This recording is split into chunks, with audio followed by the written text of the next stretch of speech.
Hello everyone, welcome to exam tips, जिस पर आप लोगों के लिए एनटीपीसी और ग्रुप डी के लिए स्पेशल वीडियो अपलोड किए जाते हैं। तो आज की इस वीडियो में हम विश्व के प्रमुख पर्वत, पठार और मैदान के बारे में वन लाइन में डिस्कस करने वाले हैं। तो यदि आप लोगों को इस वीडियो की पीडीएफ चाहिए तो आप हमारे इस टेलीग्राम चैनल से भी जुड़ सकते हैं, लिंक डिस्क्रिप्शन बॉक्स में दी हुई है।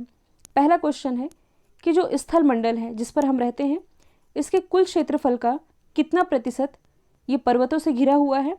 तो पूरे स्थल मंडल में 26% ये पर्वत है, और पर्वतों की जो गणना है ये द्वितीय श्रेणी के अंतर्गत की जाती है। और ये वाला क्वेश्चन एग्जाम में कई बार पूछा गया है कि विश्व की कितने प्रतिशत जनसंख्या ये पर्वतों पर निवास करती है, तो ये है मात्र 1%। रेडियो एक्टिविता का सिद्धांत ये जॉली ने प्रतिपादित किया था। रेडियो एक्टिविता का सिद्धांत ये रिलेटेड किससे है? पर्वतों की उत्पत्ति से। पर्वत निर्माणक भूसन्नति सिद्धांत का प्रतिपादन ये किया गया था कोबर ने। इन वैज्ञानिकों के नाम अक्सर एग्जाम में पूछे भी जाते हैं। विश्व के विशाल वलित पर्वतों की रचना कितने मिलियन वर्ष पूर्व हुई थी? तो ये लगभग 30 मिलियन वर्ष पूर्व हुई थी। नवीनतम पर्वतमाला ये है यूराल। देखिए, ये जो यूराल पर्वतमाला है, इसी के माध्यम से जो एशिया है और यूरोप महाद्वीप ये सेपरेट होते हैं। हिमालय पर्वत ये किसके अंतर्गत आता है? तो ये आता है नवीन वलित पर्वत के अंतर्गत, और इसकी जो उत्पत्ति है ये टेथिस भूसन्नति से हुई है। ये इंपॉर्टेंट है, ये आप याद रखेंगे। और जो दक्षिण आल्टस पर्वत श्रेणी है जो कि स्थित है न्यूजीलैंड में। देखिए, कुछ यहाँ मान लीजिए, मैं आप लोगों को मैप तो नहीं दिखा सकती, कुछ ऐसे बता सकती हूँ कि ये है ऑस्ट्रेलिया, ये है न्यूजीलैंड, और न्यूजीलैंड के कुछ यहाँ पास अभी हाल ही में विश्व के 8वें महाद्वीप की खोज की गई है जिसका नाम है जीलैंडिया। कौन सा पर्वत महाद्वीपीय जल विभाजन के रूप में जाना जाता है? तो ये जाना जाता है रॉकी। रॉकी जो कि स्थित है नॉर्थ अमेरिका में। यदि आप लोग डेली मेरे करंट अफेयर की क्लास देखते हैं तो आप लोगों को मैपिंग काफ़ी अच्छे से मालूम होगी। जैसे कि ये है नॉर्थ अमेरिका और कुछ यहाँ स्थित है साउथ अमेरिका। दोनों के ही बीच में एक संधि है जिसका नाम है पनामा संधि या पनामा स्ट्रेट। तो नॉर्थ अमेरिका की जो सबसे लंबी पर्वत श्रृंखला है जिसका नाम है रॉकी, जबकि साउथ अमेरिका की सबसे लंबी पर्वत श्रृंखला का नाम है एंडीज़। विश्व की सबसे लंबी पर्वतमाला ये है एंडीज़, अभी मैंने बताया है, ये स्थित है साउथ अमेरिका में। और इसी एंडीज़ पर्वतमाला की जो सबसे ऊंची चोटी है जो कि है एकांकागुआ। देखिए, पर्वत श्रृंखला कहने का मतलब है कि बहुत सारे पर्वत, इनकी श्रृंखला। मान लीजिए ये है एंडीज पर्वत श्रृंखला।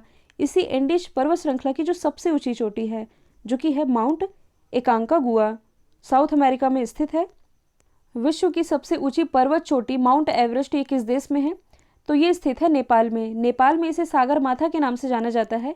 आप लोगों ने इसकी हाइट क्या याद करी है? 8848 मीटर। लेकिन यदि आप करंट से रिलेट करेंगे तो हाल ही में नेपाल और चाइना के द्वारा यहाँ सर्वे किया गया और इसे फिर से नापा गया है इसकी हाइट को, जो कि बढ़कर अब हो गई है 8848.86 मीटर। यदि एग्जाम में केवल 8848 मीटर लिखा है तो ये भी सही है। उत्तरी अमेरिका की सबसे ऊंची चोटी तो ये है माउंट मैकिन्ले। स्थल मंडल में कितने प्रतिशत भाग पर पठार पाए जाते हैं? तो देखिए, पहले हमने डिस्कस किया है कि पर्वत जो कि पाए जाते हैं 26% भाग पर पूरे स्थल मंडल में, जबकि पठार पाए जाते हैं 33% भाग पर। और विश्व की कितनी प्रतिशत जनसंख्या पठारों पर रहती है? तो 9%। इसमें आप कंफ्यूज नहीं होइएगा। पूरे विश्व की कितने प्रतिशत जनसंख्या पर्वतों पर रहती है यदि पूछा जाए तो 1%। पठारों पर पूछा जा रहा है तो ये है 9%। जो पठार चारों ओर से पर्वतमाला से घिरे होते हैं ये क्या कहलाते हैं? अंतरा पर्वतीय पठार। विश्व का जो सबसे ऊंचा पठार है जो कि है तिब्बत का पठार। पोटवार पठार ये किस देश में स्थित है? तो ये स्थित है पाकिस्तान में। लोयस पठार ये चाइना में स्थित है। और तिब्बत का पठार ये हिमालयन पर्वत और कुनलुन पर्वतमाला के बीच, यानी कि कुनलुन पर्वत के बीच ये स्थित है। किस पठार को दुनिया का छत कहा जाता है? तो ये कहा जाता है पामीर के पठार को। किस पठार से टिन धातु का सबसे ज़्यादा उत्खनन किया जाता है? तो ये है बोलीविया का पठार। स्थल मंडल के कुल कितने क्षेत्रफल पर मैदान है? तो देखिए, 26% भाग पर ये तो है पर्वत। पठार कितने प्रतिशत पर है? अभी हमने डिस्कस किया है 33% पर। और 41% पर क्या है? मैदान। विश्व में फसलों और खाद्य वस्तुओं का कितने प्रतिशत भाग मैदानों पर उगाया जाता है? तो ये उगाया जाता है 85%। विश्व की कुल जनसंख्या का कितने प्रतिशत मैदानों पर निवास करता है? तो इसका हम रिवीजन कर लेते हैं। स्थल मंडल में यदि हम बात करें कितना प्रतिशत पर्वतों से घिरा हुआ है, तो पर्वत ये है 26%, पठार ये है 33% और मैदान ये कितना है 41%। कितने प्रतिशत जनसंख्या पर्वतों पर निवास करती है, तो 1%। पठारों पर निवास करने वाली जनसंख्या ये है 9% और 90% जो जनसंख्या ये मैदानों पर निवास करती है। तो इसमें आप कंफ्यूज नहीं होइएगा। फिर अगला है सभ्यता का पालना किसे कहा जाता है, पहाड़ों को। उत्तर पश्चिमी चीन के मैदान ये किस प्रकार से बना है, रेत व धूल कणों के जमाव से इसका निर्माण हुआ है। संप्रदाय मैदान का निर्माण ये नदियों के द्वारा हुआ है। पेडी प्लेन मैदान का निर्माण ये पवनों के द्वारा हुआ है। देखिए ये क्वेश्चन इंपॉर्टेंट है, एग्जाम में पूछा गया है। ड्रेकेंसबर्ग पर्वत ये कहाँ स्थित है, तो ये स्थित है साउथ अफ्रीका में। और जो अफ्रीका महाद्वीप है ये जनसंख्या और क्षेत्रफल की दृष्टि से एशिया के बाद दूसरा सबसे बड़ा महाद्वीप है और ये एकमात्र ऐसा महाद्वीप है जिससे कि कर्क रेखा, मकर रेखा और भूमध्य रेखा ये तीनों ही गुजरती हैं। मैदान की गणना ये द्वितीय श्रेणी के स्थलों के रूप में की जाती है। ब्लैक हिल जो कि संयुक्त राज्य अमेरिका में स्थित है।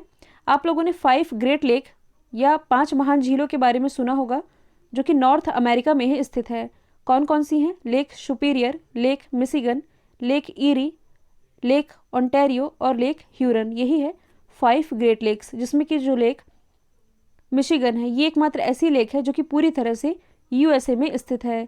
पेरेनीस पर्वत किन 2 देशों के बीच स्थित है, तो यूरोप महाद्वीप में आप लोगों ने देखा होगा कुछ यहाँ स्थित है फ्रांस, यहाँ स्थित है स्पेन और यहाँ स्थित है स्विट्ज़रलैंड। फ्रांस, स्पेन और स्विट्ज़रलैंड, जिसमें कि फ्रांस और स्पेन के बीच में स्थित है पेरेनीस पर्वत, जबकि फ्रांस और स्विट्ज़रलैंड के बीच में स्थित है जूरा। आप ऐसे याद रख सकते हैं, स्विज़र इसमें भी जर आता है और यह है जूरा। तो फ्रांस और स्विट्ज़रलैंड के बीच में जूरा पर्वत, फ्रांस और स्पेन के बीच में स्थित है पेरेनीस पर्वत। विंध्य पठार जो कि अपने भारत में ही स्थित है। मिसौरी का पठार ये अमेरिका में स्थित है और मिसिसिपी मिसौरी नदी ये भी नॉर्थ अमेरिका में ही बहती है। मसेटा का पठार किसके किसके बीच है, स्पेन और पुर्तगाल के बीच। तो स्पेन की लोकेशन अभी मैंने आप लोगों को बताई थी, स्पेन, फ्रांस और स्विट्ज़रलैंड। तो स्पेन और इधर स्थित है पुर्तगाल, इन्हीं के बीच में स्थित है मसेटा का पठार। कई बार एग्जाम में पूछा जाता है कि इबेरिया देश ये किसे कहते हैं, तो ये स्पेन और पुर्तगाल को ही कहा जाता है। कारोट मैदान के इधर उधर जो अवशिष्ट टीले हैं ये हयून्स कहलाते हैं। हालांकि ये इतना इंपॉर्टेंट नहीं है। रांची का पट पठार क्या है, तो ये एक उत्थित पेनी प्लेन है। क्षेत्रफल की दृष्टि से विश्व का सबसे बड़ा पठार जो कि है तिब्बत का पठार। टेलीग्राफिक पठार जो कि उत्तरी अटलांटिक में स्थित है। अटलांटिक जो कि एस आकार की आकृति में स्थित है, यह उत्तरी अटलांटिक, यह दक्षिण अटलांटिक। उत्तरी अटलांटिक में ही पाया जाता है सारगैसो सागर और यही स्थित है टेलीग्राफिक का पठार। तो ये थे विश्व के पर्वत पठार से रिलेटेड कुछ इंपॉर्टेंट क्वेश्चन। यदि आप लोगों को इस वीडियो की पीडीएफ चाहिए तो डिस्क्रिप्शन बॉक्स में टेलीग्राम की लिंक है, इससे आप जुड़ सकते हैं। तो आज के लिए इतना ही। Thank you so much.